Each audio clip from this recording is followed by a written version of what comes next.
hello, Southeast Iowa sports fans, and welcome to Southeast Iowa Union Prep Sports Plus. Do the plus with me, Hunter. Here on Southeast Iowa Union's Facebook, YouTube, everything pages. And we're talking a little fall sports. Hunter, how you feeling? Pretty good, man. This morning, I got up, I walked outside. I said, ooh, this feels like fall and I like it. I was just about to say that. A classy sweater season has begun for and me. It's still going to get up in like 70 today, which is like throwing me off. Is. But yeah, by game time on Friday, isn't it just going to be hot again? Yeah, I don't like that, man. I'd rather go to a game, throw on, some pants, nice sweatshirt, just be warm that way. That's football there. That's football. You go out there, it's a little chill. Football weather. Yeah. Now, when I played football and it was cold, I'm like, man, this sucked. But yeah. Oh, I agree. I don't even know how I survived because I was like 90 pounds. Not just from getting broken in half playing football, but with the cold weather. Well, when you're playing, you're fine. But then, timeout gets called and it's cold, and then you're like, oh, brutal. Well, quick story. When I was in middle school, we were playing at Pella, and it was like 0 degrees. You couldn't feel your hands. And I was just a middle schooler, so I didn't realize that I should have went and bought gloves. And I played quarterback, backup quarterback, but everyone gets to play. You couldn't feel it, so I took the snap, and it hit my hands, and I couldn't feel it, so I fumbled it, and then I fell on the fumble in the pile, and I got the fumble, my own fumble, because I fumbled the snap. My mom wasn't paying attention in the stands, and then the announcer's like, fumble recovered by Andy Kressinger, and she's like, yeah! It's like, nope, that wasn't a good play, actually. No. But I'll tell you what, Hunter, I saw some good plays this Friday. Me too. At Case Field, I'll start us out, where the Washington Demons played Keokuk. Now, Hunter, I'm not sure if you remember, I was actually at the game when Washington played at Keokuk last year. Yep. Guess what the score in that game was? If I remember right, it was pretty lopsided towards Keokuk. Yeah, it was. Actually, someone at the game asked me, they're like, was it 30? Because, so spoiler alert, Washington wins this one 35-0 against Keokuk. Somebody asked me, they're like, wasn't it 35-0 Keokuk last year at their own homecoming? Isn't it exactly? I was like, no, I think it was 42-0. And I looked up, it was 47-0 Keokuk. So they went from 47-0 loss to 35-0 win. And we were talking before we went on. It could have been worse than 35. It was all Washington Demons from the get-go. Game starts, I was standing over on the Washington sideline, and Steve Rock was talking to me, and we were talking about the fact that Logan McDowell was all dressed and ready to go. He's been hurt the last couple of weeks, and Ross said, he's like, yeah, he just has to make sure slide not to take hits and stuff and go out of bounds. I was like, yeah. First play was a straight-up quarterback draw where he just blasted into a few Keokuk defenders. So immediately it was like, oh, okay, there's no limitations today. He's going, and he had I think it was the best game that I've really seen him play, as far as I thought it was going to be a close game. And then he was also coming in, off an injury, and he just dominated. A couple touchdown runs right off the bat. They were at 14-0 after one. Hit Cale Williams on a 17-yard strike to make it 21-0. Second quarter, Mason Morgan had an interception, and then the very next play, they bombed it to him 45 yards for a touchdown, 28-0. And then let's see, in the third quarter, Cale Williams scored from 5 yards out. The big three as far as statistical stuff goes, Logan McDowell, Cale Williams, and Mason Morgan had huge games. Mason had another interception later in the day. And then Jayford Espinoza had a interception in the end zone, which kept the running clock, because it was 35-0. The clock started running, and then the scoring really slowed down. But yeah, it was they played stunningly good, in my opinion. I thought, it was homecoming, which sometimes you think homecoming you're going to play better because of the better crowd. But Coach Kelly has made a good point where it's not really homecoming week. You don't prepare the same ways, and sometimes they might feel like they're distracted. But he said they were ready to go. He said a couple hours before the game, he was feeling like it was going to be a really good one. And there's not even much to say. It was all Washington. There was no real doubt from the get-go. I thought it was going to be close. And Demons 35-0, a huge district win. I think the way the district is shaping up after, Mount Vernon's the big favorite in that district. It's the one that Washington and Mount Pleasant play in. I think there's a little questioning on who's going to be the second team. But Demons made a pretty good case. Yeah. That was just an all-around dominant performance. Like you said, we thought it was going to be a close one. Definitely. Just because Keokuk returned like a lot from the last year's team, but yeah, I don't know. Washington's firing on all cylinders. It seems like. Obviously the only loss is to Grinnell, who's I don't know what they're ranked this week, but they were ranked 10th then, and I know they're coming off a loss. I think they lost to Solon. I think. They lost to a really tough team. Well, yeah, and then it was an unhealthy Demon team going against Grinnell, and it was a close game. It was a pretty close game, for the majority of that first half there. Yeah, so. Yeah. So really, that's their only blemish. And then they've played close. It's not like they've been murdering teams, because you saw them play against Fairfield. That was a close game.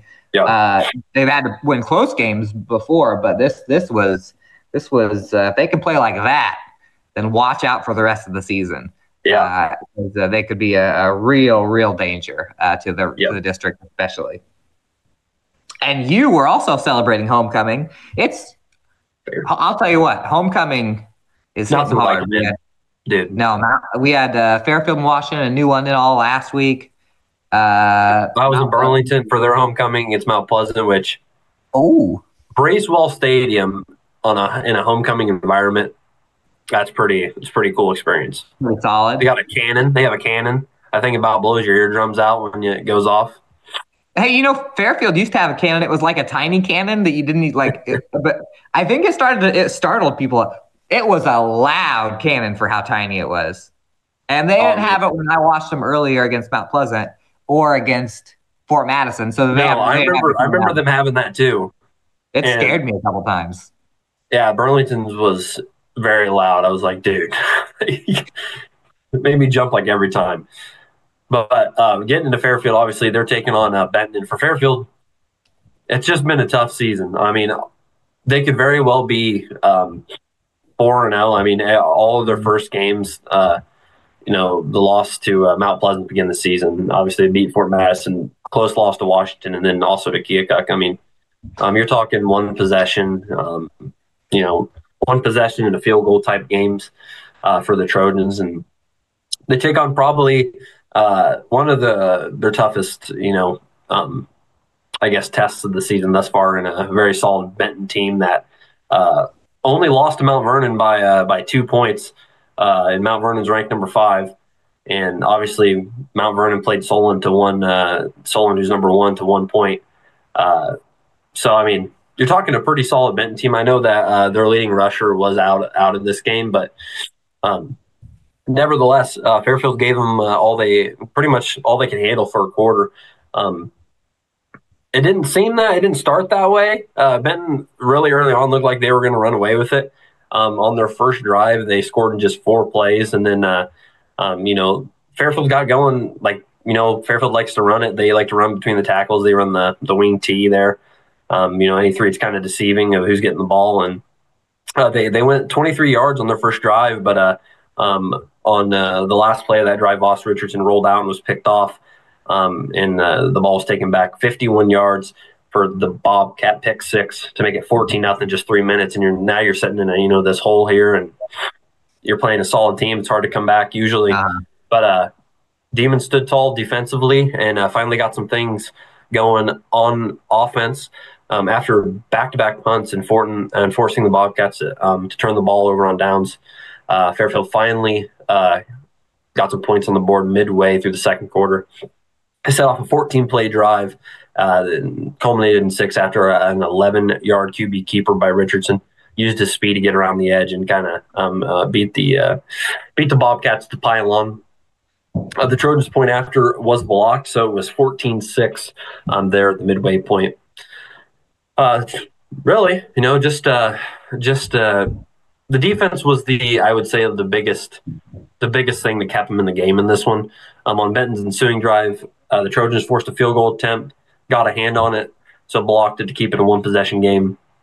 And then another methodical drive by the Trojans, a 15-yard rush by Lucas Conzel, kicked off another 14-play drive spanning 80 yards. And once again, Richardson found the end zone with just 14 seconds on the clock before the half. Elected to go for 2. Another pretty stellar performance by Richardson.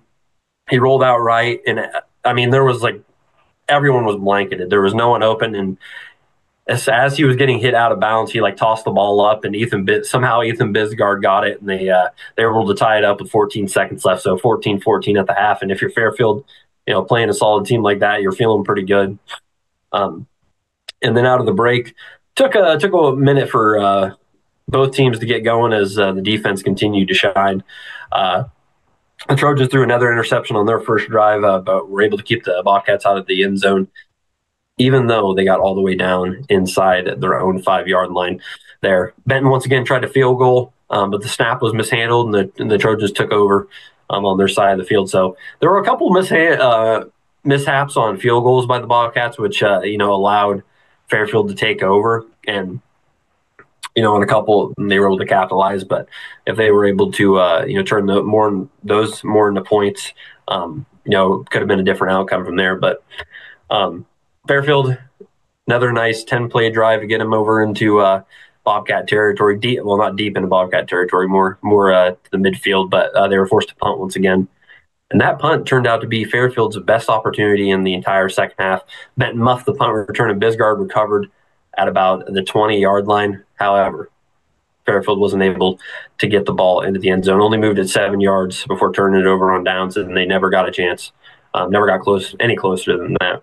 And from that point on, it was pretty much all Benton. Things started to go array for the Trojans. So on the ensuing kickoff, Benton regained the lead on the next possession, and then on the kickoff, Fairfield player, I can't remember who it was, touched the ball on the kickoff, and it rolled out of bounds at Fairfield's 2-yard line. So they're starting from the 2. They got a false start on their next play, so now they're about at the half-yard line, about as close as the end zone as you can get. They tried rushing twice. One was about as close to a loss as you could get without a safety, and then they ran once more for no gain. And then Richardson rolled out right. He was about to get sacked in the end zone. He tried to get it downfield across the line of scrimmage, but he was called for intentional grounding, which that means safety. So it became 23-14 Benton. And from then on out, they got the ball back, scored once more, and made it 29-14. So once again, it was a few plays, a few drives don't go Fairfield's way, and they end up with a loss. But it's almost like Fairfield, if they put a complete game together, it's they're just bound to get a win. They show so many signs of good things, and then it's just they just come out on the wrong end of it. But from what I saw, Fairfield's a lot of positives to look at, and obviously, they're taking on an even tougher test this week because they're in a stacked. Yeah. They're taking on number 3 Williamsburg, obviously defending state champion. So that'll be a tough one. But Fairfield doing some positive things. Obviously, the record is kind of deceiving because they very well could have been on the other end of those losses. But tough loss, 29-14, Benton over Fairfield in this one. Yeah, that again, they were right there. Fairfield. Williamsburg. I don't know how South Tama is, but you got at Solon. At Williamsburg. Of course, Grinnell at the end of the year. So Fairfield's tough. And I'll tell you what, Benton played Mount Vernon very, very close just a week ago. 2 points. 2 points. So, Fairfield is really showing that they can play with anyone. It's just that they got they got to keep improving because they've got a tough road ahead. So, but you know who doesn't have a tough road ahead? People who shop at Fairway Food Stores, our presenting sponsor. That's right. Great times at Fairway Food Stores. Get in there, get something warm, get some maybe some hot cocoa mix. Oh, get ready because the fall's coming. We are powered by Fairway. Yes, we are. And perhaps some Mount Pleasant fans stopped at a couple fairways on their big road trip up to Mount Vernon. It was Mount versus Mount. Now, Panthers were not 100% going into this game. Nope. And they were even a lower percent than we thought because they had a few kids out with sickness and injury. Hunter, that was quite the task for the Panthers. How'd that one go? Yeah. Obviously, like you said, taking the visit to number 5 at Mount Vernon. And we said this team played number 1 Solon. I'm pretty sure it was 1 point. I think it was 7-6. So shorthanded Panthers struggled to contain the high-powered kind of offense of the Mustangs. 59-0. The Panthers fell. The Mustangs early. Jace Jaspers took the first Panther punt all the way down to the 1-yard line. Eventually, they punched it in, make it 8-0 on the 2-point conversion, and they only tacked it on from then on out. They wanted to score 24 points in the first quarter alone, followed with 14 more in the second. So it was 38-0 in the half, and then they scored 14 more in the third and scored 7 in the fourth to put a seal on it. And so I mean, obviously that is by far Mount Pleasant's toughest game thus far. I mean, that's the highest ranked opponent they've had to play, and obviously Mount Vernon is a contender. So I mean, just a tough team. That was just a tough part. That was a horrible time for Mount Pleasant to have to play them with the injuries and stuff. A couple of the kids that were out for that game were at a powder puff. Not all of them played, but powder puff volleyball. They looked like nobody had any chicken noodle soup, and nobody had any crutches. So I think they're going to be a little healthier this week. And of course, everyone knows this if you're a fan of pretty much any of our big school teams, but we are a couple days away from Mount Pleasant versus Washington. Actually, if you're watching this on Thursday probably or Friday. You're closer to that game than us. So MP at Washington for Mount Pleasant homecoming, and this is a close your ears, Mount Pleasant fans, because I have to do this on when our rivals play each other. Washington working on a 1, 2, 3, 4, 5, 6, 7, 8, 9, 10, 11, 12. Washington 13 in a row against Mount Pleasant. So Panthers trying to snap the biggest rivalry winning streak, I think, of our many storied football rivalries this Friday night. Yep. And that's a big one let me tell you, that's a big one in the district because you see Fort Madison played with Assumption pretty tight. Fort Madison certainly didn't play with Fairfield, who seems to be about the skill level as the Mount Pleasant and Washington's of the world because of how those games have went. So I think it's between that second team after Mount Vernon is it's up for the takings. And I think Keokuk will probably be a lot better, than they were against Washington this week. Little small school action. Bad start to this one. This is our big game of the week, maybe even game of the year. A slow start for the Pekin Panthers. They fall 28-15 against Lisbon. We talked about it. We were texting about it because we were both kind of scoreboard watching. Lisbon was up 21-0. It didn't look good to start. Yeah, we were like, oh no. Because we thought, they'd go in there, and even though it was on the road, that they would give them a good game, and they eventually did. Final was 28-15. Pekin had a shot in this one, but you know what? Maybe Pekin will have a shot at Lisbon down of the road. They're 5th ranked. After this commercial, I'll read off the rankings that came out yesterday. They were 5th ranked. Lisbon was going into that. Columbus 48-14 over Highland. Was that surprising to you, Hunter, that Columbus was able to put that much on them? Yeah, I mean, obviously Columbus has been one of our premier teams the past couple of years. Obviously they lost a lot, but they still returned a lot of especially talent. offensively. Yeah, and Highland, has had some of those just kind of same, skilled athletes over there. So it did kind of surprise me that it was, that much. Yeah, I thought it was going to be closer and more low scoring, but 242-2 for Riley Kalberg on the ground. And we've got a couple winners on the board. One, Van Buren County over Louisa Muscatine, 45-20. Van Buren had not done very well offensively up to that point. They didn't have a couple of really good defensive games that just didn't go their way. But the Warriors, Isaac Lepler went 12 for 13, 191. He looked like who was the NFL quarterback that went like perfect the other day? Jared Goff. Yeah, he was like Jared Goffin out there. He also ran for a few yards there. Camden Nussbaum went 120 and 3 receiving the ball. New London on homecoming beats HLV 54-38. That's another team. New London had played a murderer's row going into this game. So big win for the Tigers. London Franklin went for 128 and 4 touchdowns. So New London on the board. And Waco in a non-district over Easton Valley, 44-15. London Housingay with 133 and a couple touchdowns. Winfield Mount Union, slow start for WMU. They're actually down 12-8, ended up 60-18 winners over English Valleys. Jake Edwards, 174 and 3 scores through the air. Lane Ginkinger had a big he went for almost 200 all-purpose yards, a couple touchdowns and a pick. Sigourney Keota over Pleasantville Hunter. This was supposed to be a close game. This always seems to be a close game, and it was 33-7 SK. Wow. Electric. I did see that. I was on Twitter. They were talking about it being like one of the biggest matchups for Sigourney Keota this season, and I was like, that just blew my mind. Yeah, they really did. I mean, Sigourney Keota, literally like the fourth quarter of the Mid-Prairie game started, and Sigourney Keota has been unstoppable ever since.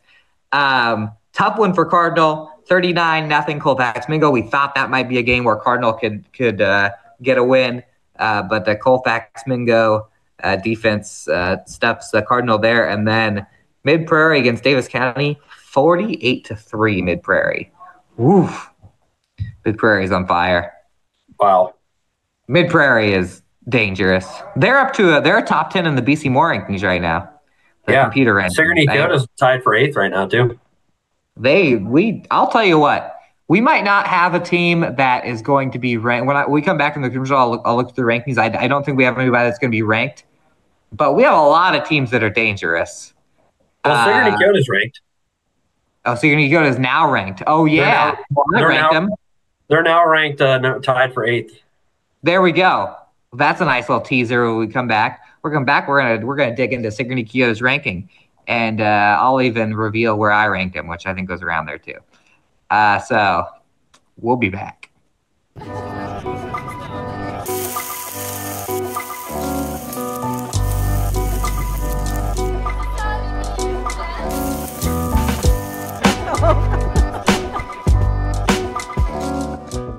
At the Capper Auto Group, we put our customers' needs first and understand that everyone is as different as the vehicle they select. We offer new Ford, Chevrolet, Buick, GMC, Jeep, Chrysler, Dodge, and Ram vehicles in a friendly environment that puts you in the driver's seat. When it comes to service, we maintain factory-trained technicians and competitive pricing. The Capper Auto Group still believes that service after the sale provides the best customer experience. Come see the Capper experience for yourself. Federation Bank is a locally owned bank providing award-winning customer service.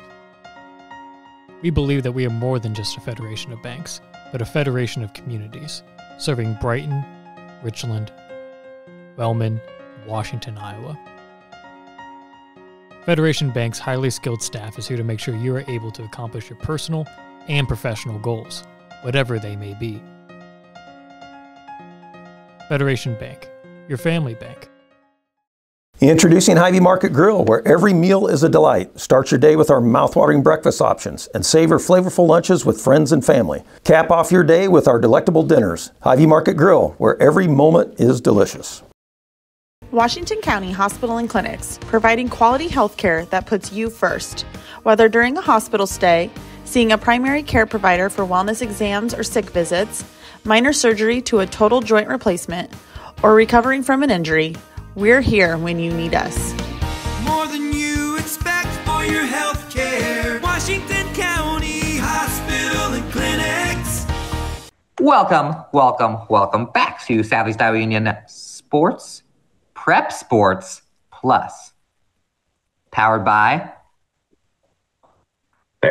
Fairway Food Stores. I was trying to jinx you on that one. I was just being a little dramatic. I'm pretty sure, you know what might be coming to Fairway Food Stores here. I didn't get these there today, but I'm going to stop and make sure because not sure if you saw these on the shelves, Hunter. This is my breakfast today. These are... Shack? Are those the Shack heads? Shackalicious XL gummies. I've had those. Those are delicious. Yeah, these are good. Let me get Shaq in the picture here. Hold on. I can't do a good Shaq impression. R.I.P. Dikembe Mutombo, by the way. Yep. One of Shaq's greatest rivals. And Pete Rose. Hunter, we're going to look at the rankings. You got the rankings pulled up? Yep. Well, let's play a fun little game because I vote in these rankings. I'm going to pull up my what I sent in. So you said Sigourney Keota is ranked where? Tied for number 8. Tied for number 8. Oh, guess where I rank Sigourney Keota? Number 7. Number 8. Oh. Ooh, so I got them spot on. Let's do fun. Let's who's number 1? We'll start in 5A. 5A. Number 1 in class 5A. Read off the top 3 in each, and then I'll read off who I had. Okay. In 5A, we've got West Des Moines Valley. You know what's crazy about 5A is like the top 5 teams all have losses because there's so little teams and they all just are all close games every night. Yeah, they really are. Imagine watching 5A teams go at it every Friday. It's always going to be a good game. I feel like. Yeah, I agree. It's really hard to rank the 5A. Valley's number 1, Dowling Catholic's number 2, and then Bettendorf is number 3. I have in my rankings, which do go into these. I'm one of 6/7, depending on the week who votes. I got Valley, Pleasant Valley, then Bettendorf, and then Dowling. So I'm representing Pleasant Valley in 5A right now. And Pleasant Valley is number 4. In the in 4A, we've got way out west, Lewis Central, number 1. A little closer, Pella coming in at number 2, and then North Polk at number 3. Nice. I got from the Andy Krutzinger batch of rankings, Lewis Central, North Polk, and then Pella. A little disrespectful for Pella. I got him 3 really too. In class 3A. Sorry, go ahead. Oh, I was gonna say that's the second Pella reference that we've made today. Oh yeah. Yep. In class 3A, we've got, mentioned them earlier, Solon number 1, Algona number 2, and then Williamsburg number 3. Obviously, number 1 and 3. Our teams are familiar with the big schools. Yeah, 1 and 3. That's 1 and 3 are on Fairfield's this month's schedule here in October. Yep. And then I had that exactly. Solon, Algona, Williamsburg. What's Mount Vernon? I had him at number 5. Mount Vernon's tied for 5 with Sergeant Bluff. My rankings are starting to mix with it. We're all starting to come to a consensus here. Give me 2A, Hunter. And then 2A, we've got West Lyon, number 1. PCM Monroe, who I believe is Sigourney Keota's only loss on the season. And then Spirit Lake at number 3. West Lyon, PCM, Spirit Lake. I have that exactly. So, and it's crazy to think about PCM last year. Sigourney Keota, I think, beat them 23-21. And now they are a top 3 team in the state. Yeah. Dude, PCM, former member of the South Central Conference. Yep. Back when I was in high school. You said you had that exactly. You have that exactly right. Yep, exactly. Okay. 1, 2, 3. It's exactly. Down to class 1A, Grundy Center, Wilton, and Dyke New Hartford. Grundy Center, Wilton, Dyke New Hartford on my ballot. 1, 2, 3. I tell you what, it feels like Grundy Center and Dyke New Hartford at least have been in the top 3 for like 5 straight years or something like that. Especially Grundy Center. Yeah. I feel like they've been the state title game like every single season for the past 4 years. Yeah, are we going to see another Dyke New Hartford Sigourney Kyoto playoff game this year? Maybe. And I'm pretty sure Grundy Center was in 1A or it was an A like a couple years ago, and then they made played Columbus. Yeah, they played that's right. Columbus. Mm-hmm. Yeah, so there's I think they jumped the year after that. What about Williamsburg used to be 2A as well, and then they made the jump to 3A. In Class A, we've got Guthrie Center, ACGC, and then West Hancock and St. Ansgar. Oh, I'm a little mixed up here. We got it. Does it have the in parentheses who got the first place votes? How many first place votes did West Hancock get? 2. Oh, I was one of those. West Hancock, Guthrie Center, and I have Lisbon as number 3. And Lisbon's number 4, so you're not far off. Yeah, Lisbon. We get that's might be some bias creeping in because we've seen what Lisbon has done this year. I had been ranking Pekin. Somehow they fell out last week. I didn't have them in this week, but they are still right on the edge because all they did was lose on the road to a top 3 team. All right, send us home with 8-man. Yep, 8-man. Familiar team at the top. Remsen St. Mary's is your number 1 team. And then Bishop Garrigan, Algona Garrigan, I guess, is number 2. And then number 3 is Audubon. Oh, I've got Remsen St. Mary's, Lennox, Bishop Garrigan. So I'm riding the Lennox train. Wait, are all those teams I've overranked? They all start with the letter L. Lennox, Lisbon, and who was the other one I said earlier? 5A, I had Pleasant Valley. That's got an L in it. Yeah. But, I've got... I guess we should shout. Technically, we, our offices do cover Iowa Valley, so I guess we should give Iowa Valley a shout out. Number 6 in the 8-player number 6. That's right, Central Iowa Union team. And I guess we do cover. I guess Williamsburg too. So we should have mentioned them too, being number 3. Well, I did mention them as number 3 in Class 3A, but. Well, not only that, but I mean, Williamsburg has a little tinge of Southeast Iowa Union because Hillcrest Academy kids play for Williamsburg. That's true. That is true. So that is their football school. If you really want to get technical about it. Which is interesting, too. I feel like that's a lot farther to go than to just go to, like, Mid-Prairie or something. But we're going to figure it out. Kelowna to Williamsburg. Google. Give it to me. How long is it? Take a guess, Hunter. Minutes, not miles. 35 minutes. 37 minutes. You are a genius when it comes to estimations, Hunter. By the way, that thing about Iowa Valley was a great segue to just previewing a few games we have this week. We've got big school-wise, we already talked about Mount Pleasant hosting Washington, and then Fairfield goes to Williamsburg. I wonder if that's Williamsburg's homecoming because it's right in the homecoming realm. But also we have Iowa Valley actually comes into Winfield Mount Union.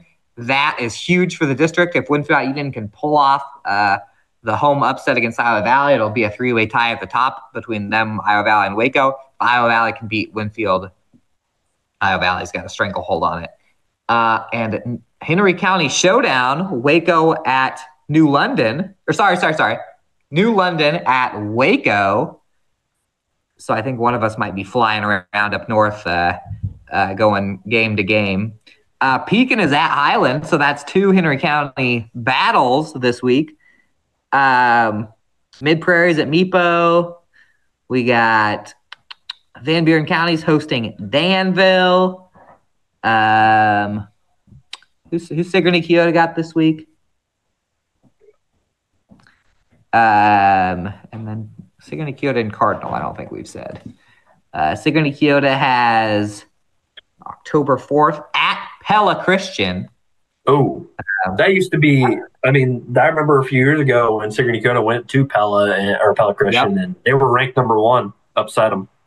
Hey, if you're driving by Pella on Friday night, you'll be able to watch that game from the road because Pella Christian's stadium's right there. And then Cardinal hosting South Central Conference and a Ottumwa area rival, Eddyville, Blakesburg, Fremont.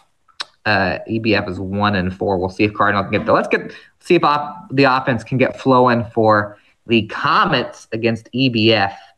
Have these two teams never played? No, they had to have played last year. Oh, Varsity Bound was way wrong. 56-2 EBF last year. So revenge on the mind of the Cardinal Comets. That's pretty much it for football talk. For all you volleyball fans, you're lucky because we got a C block and we're going to talk about some volleyball. We were at volleyball. So cross country, Washington hosted their annual meet. And then we're going to leave you. So really soak up these last commercials and the C block. We'll be back. Attention Hy-Vee shoppers, introducing Hy-Vee Perks, your ticket to exclusive savings and rewards. Access exclusive perks, prices, earn gas discounts, and unlock special deals. All this for free. Join Hy-Vee Perks today and start saving.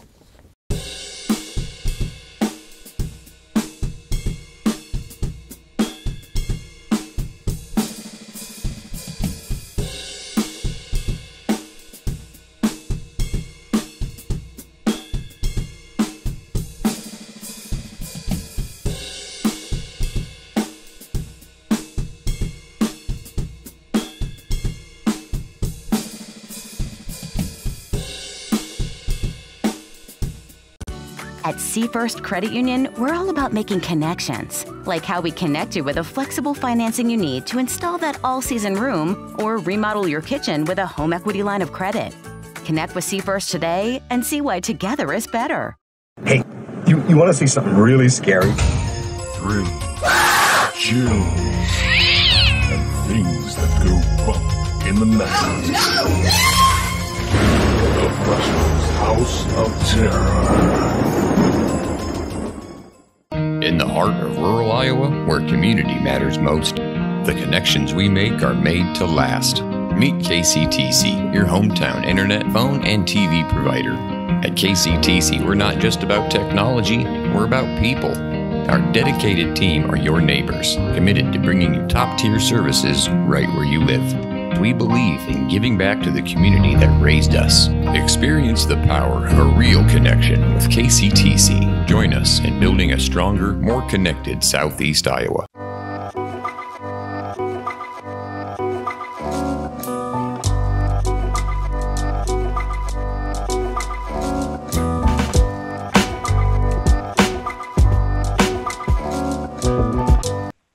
Hello. I feel like my collar looks more popped than it was. Southeast Iowa Union Prep Sports Plus with Andy and Hunter. Hunter, you seem to be muted over there. I see the little mute thing going over your thing. Say something. My kid's crying. Oh. Shout out Connor Muller. My mom's here watching while I'm doing this, so I just heard him, so I had to mute for a sec because I didn't want it to come across. I thought that was a mistake. No, slick. You're good. That was on purpose. Slick. Well, you know what? He's got an open invite if he wants to come host the show. Awesome.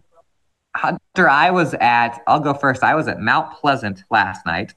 Mount Pleasant Community High School, where the Fairfield Trojans were visiting. Now, let me tell you something. Going into this game, Mount Pleasant had actually beaten Fairfield a couple of times this year in tournament play, 2-1 in one tournament and then swept them in another tournament 2-0. But it was the Fairfield Trojans that came out on top, 3-1 in sets. Fairfield 25-19 in the first set. That was a really close back-and-forth set where Fairfield just kind of pulled away at the end. Actually, I have some notes that are a little more specific on sets. That was set one, and in that set one, they were up. Looks like Fairfield was up 19-18. I think it was even 18-18 at one point. So 6 out of the last 7. Set two, Mount Pleasant came out firing. They were up 6-1. They were up 11-5. Then Fairfield comes back, ties it a couple different times. Actually, Fairfield took the lead very temporarily. Mount Pleasant eventually started battling back. There was a timeout at 22-20, and then Mount Pleasant was able to close it out with the last 3 points. So then it was 1-1, and for all you noobs out there, you go to 3 in conference volleyball. So just so everyone knows the rules here, Fairfield all over Mount Pleasant in set 3, ends up 25-16. that one was just, the Trojans just from the get-go in set 3 dominated. I have unofficially here, it looks like Addison Clark for Mount Pleasant had 3 kills in that one. Set 4, it was all Fairfield for the most of it. Actually, Fairfield was up 19-11 in set 4, ready to close it out. Mount Pleasant got all the way back within 3, but the Trojans were too much.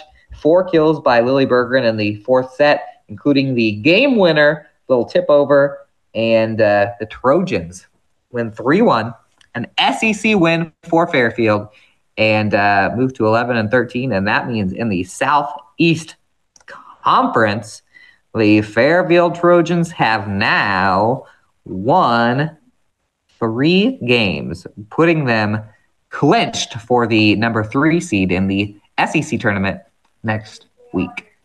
Yeah. And we have another team that's going to have a pretty high seed in the SEC tournament, Hunter. And you got a Som.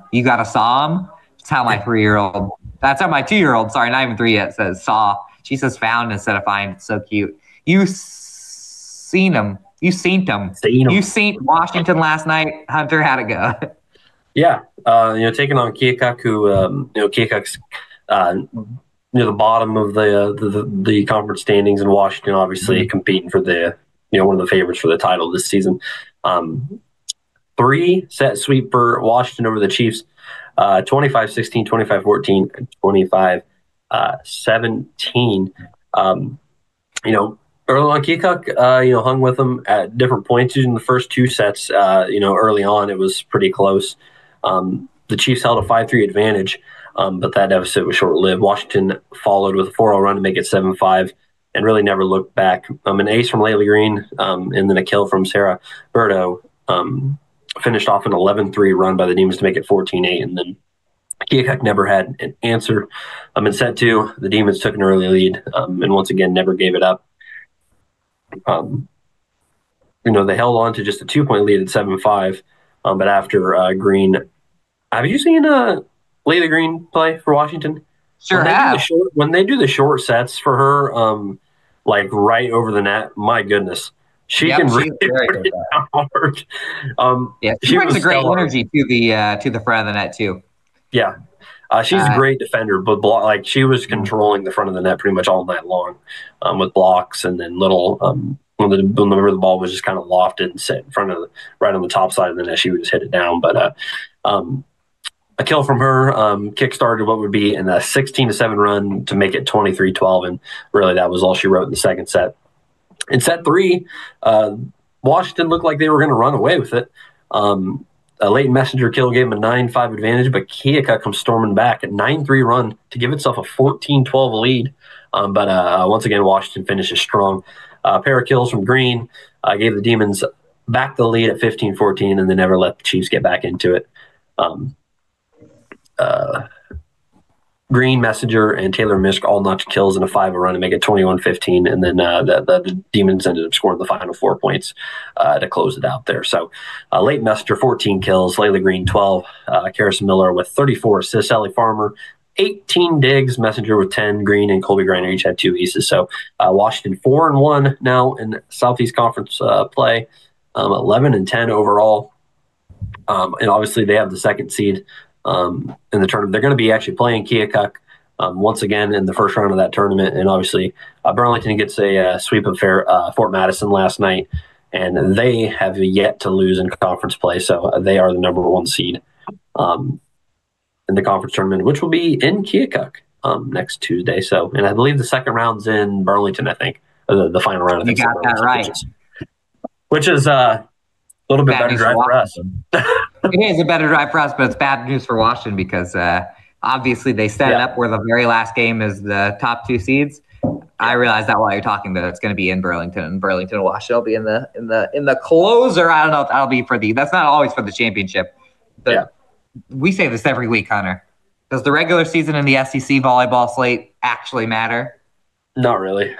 Not really. It's all about the tournament. Whoever wins the tournament is the SEC champion. There is nothing for the regular season. It's the tournament champion. You get the hardware from the tournament. from the tournament. That's the big time. That's where the big dogs play. That's where legends are made. That's right. Now, last year, Fairfield beat Washington for the conference tournament. They went undefeated in the tournament and then faced each other in the championship. But that does not always happen where the last game really decides it, because I saw Mount Pleasant had won it 2 years in a row. The first year they were watching the last game because they needed, I think, Fort Madison to lose, and Fort Madison lost, which made Mount Pleasant the conference champions. And then the next year, Mount Pleasant actually had locked up the standings, and then Fairfield beat them in the last game. And it was kind of a funny, awkward, Mount Pleasant had just won the conference championship, but Fairfield had beat them in the last game. And the last game is the only game everybody else has done. So it's kind of a funny little thing. Anyway, so basically it's set up to where the Washington-Burlington game would be, that's supposed to be, for it, but obviously. And you saw you saw when Washington played Burlington, and you said that they didn't have their best night that night. Well, the last couple times I've seen Washington, they've been looking pretty refreshed and good. Guess how many sets in SEC play they've lost since that night against Burlington? Zero. They look really good. Reminder ahead of next week's tournament: Washington has never won the SEC volleyball tournament. This would be a historic year if they could pull it off. And at the same time, Fairfield looked really good last night. They've challenged Washington a little bit when they were over there, I think you said. We've seen Mount Pleasant be at the bottom of the standings, and they finished third. They finished third last year. Yeah. Matt, if you went by and looked at the standings before the tournament and then how the tournament went, I bet Mount Pleasant probably since they've done it the last 5 or 6 years, is probably the team that has had the most positive jumps, because they won as a 3 or 4 seed that one year. So it's just, it's 3 sets. So it's you just have to get hot for a couple of sets there. And because of how it had been, honestly, the last couple of years, or at least 2 or 3 years ago, it was anybody's game. Now, Fairfield or Burlington and Washington are definitely the favorites this time around, but never know what's going to happen. Never know what's going to happen. And Keokuk next week and Burlington the next week. By the way, speaking of volleyball, real quick, you did get to see a little super conference tournament action. Now, sometimes we have teams in the championship, sometimes in semifinals. I knew this year there were some really tough teams in the South that we don't cover, but we had a couple finalists, didn't we, Hunter? Tell me about it. Yes, we did. Yeah, 2 finalists. Obviously, Southeast Conference tournament on Thursday. They play pool play of certain teams are split up to certain locations, and then whoever the top 2 teams from each of those pools get sent into bracket play, which takes place at Southeastern Community College in West Burlington there. So 2 teams make it out of pool play. Highland and Hillcrest get a ticket to SEC. Both fall in the first round of the final there, obviously, as Andy mentioned, some really tough teams. So along with Hillcrest and Highland, you had Holy Trinity Catholic, who's top 5 team in Class 1A, West Burlington, who's a top 10 team in Class 2A, and then Wapello, Mediapolis, Notre Dame was ranked in Class 1A as well. Not sure if they still are. And then Central Lee, who beat Holy Trinity once this year as well, makes it there. But Holy Trinity and West Burlington ended up playing for the conference championship. What a match that was. I stayed and watched that. That was a crazy match. But both Huskies. Who won that? I actually didn't even know what happened at the end of that. Holy Trinity. Holy Trinity won the first set 25-14. West Burlington won the second 25-22. And then it goes down to the wire 17-15 Holy Trinity to win it. Both the Huskies and Ravens finished second in their respective pools. And then, as I mentioned, they both lost that first round. But Highland finished second at Mediapolis, and then Hillcrest finished second at Holy Trinity. So both had were facing some tough teams. As I mentioned, Highland at Mediapolis. The Huskies got wins over Columbus, Waco, and New London to get that automatic bid before falling to Mediapolis in the final there. And then Columbus, I guess I'll run through them real quick. Columbus won 2 matches, and then Hillcrest Academy as I mentioned, was at Holy Trinity football play. They defeated Louisa Muscatine and Van Buren County to finish second there, and then lost to Holy Trinity. But let's see here. Van Buren County picked up one win. Then other teams that were outside of those two pools, Winfield Mount Union faced off with Central Lee and Lone Tree and West Burlington in pool play.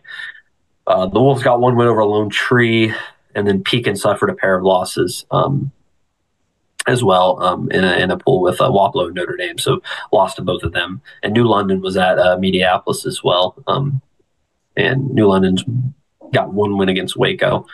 So, sorry that was kind of jumbled together, but that's all right. Highland and Hillcrest were the two teams to make it the farthest that we covered. And let me tell you, so the Super Conference, that's the championship, but you can still win divisions in the SEISC. And Highland Husky fans, you guys are going into Wapello tomorrow night. The North is on the line tomorrow night at Wapello. And I didn't mention this, but Highland I didn't even mention who Highland lost to in the final. And you mentioned Wapello. That is who they lost to in the opening round of the final. They lost to Wapello 25-16 and 25-11. And then Hillcrest Academy was defeated by West Burlington 25-7 and 25-7 and 2-7. Yeah, that could be so if Highland can pull the upset at Wapello, that's a North Division championship for them. And then we'll get the brackets here pretty soon and I assume that a lot of our teams are going to be playing each other in those early rounds. Like, it's just going to be a battle royal of our teams in the early rounds, I'm guessing, because we don't have any ranked teams especially our Super North teams. Well, no, our like New London will play a lot of the Super North teams in 1A. Obviously, Van Buren County's 2A and Cardinal, but Van Buren County and Cardinal have played in the first round of the volleyball tournament like 70 straight years. So you can just already, before they even come out, which they come out like a week and a half, just go ahead and write that on your bracket because they'll always do that. Let's see. What else do we got? We got cross country in Washington last night. Demons look pretty darn good in their home invite. Washington girls finished third, 55 points, very close in the girls' race. 46 for Fort Madison to win it. Marion scored 47 and Washington scored 55. So that was a tight team race. Iris Stahl, second. Iris has been running really well. She got second to Addison Dabrowski from Marion, beat her. And then Lauren Horak, ninth for Washington. Kintry Lee, 10th for Mount Pleasant.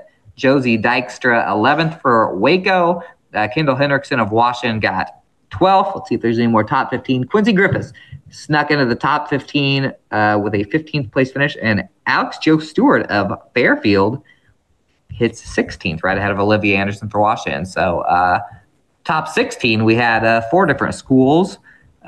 Waco and the 3 big schools get individually up there. And then in the boys' high school race, of course, it refreshed on me, but I know what happened to this boys' high school race because it came down to a couple of Washington Demons.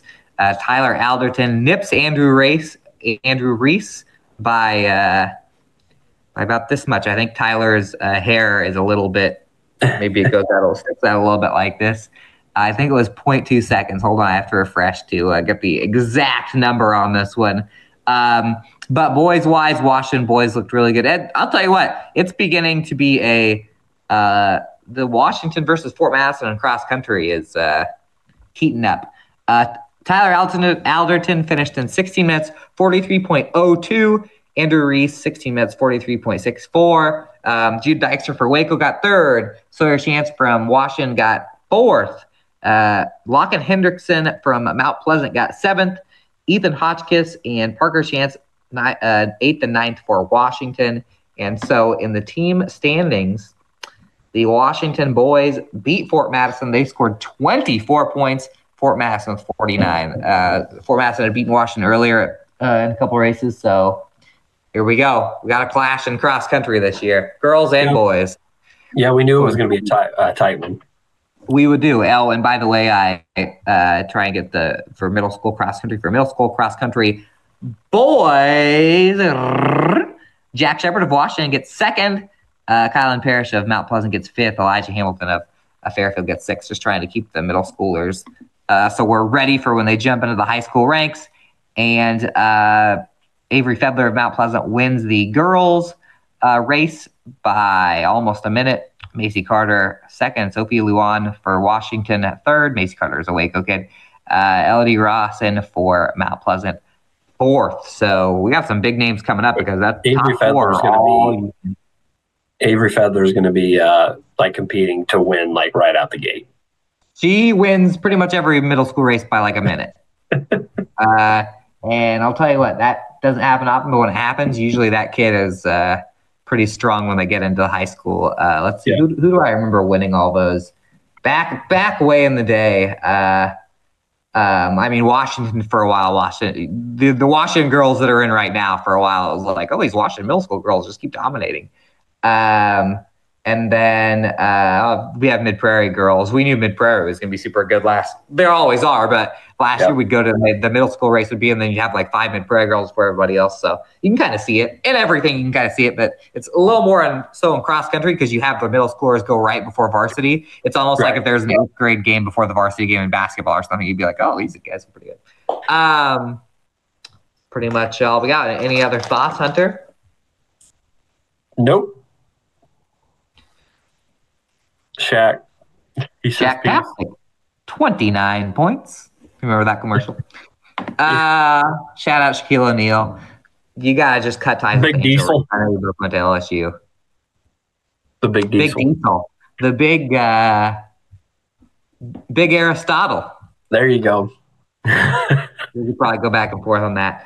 Shout out Shaq. Shout out. What? Great NBA nicknames out there. Yeah, he's got like the top 5 all to himself. Shout out all of our watchers. Shout out Fairway Food Stores and all of our sponsors. We will be back next week, but wait. Remember to watch Opening Drive tomorrow, Friday at noon. Get ready for some high school football. Come say hi to me and Hunter while it's still warm. Yeah. We'll see you next week.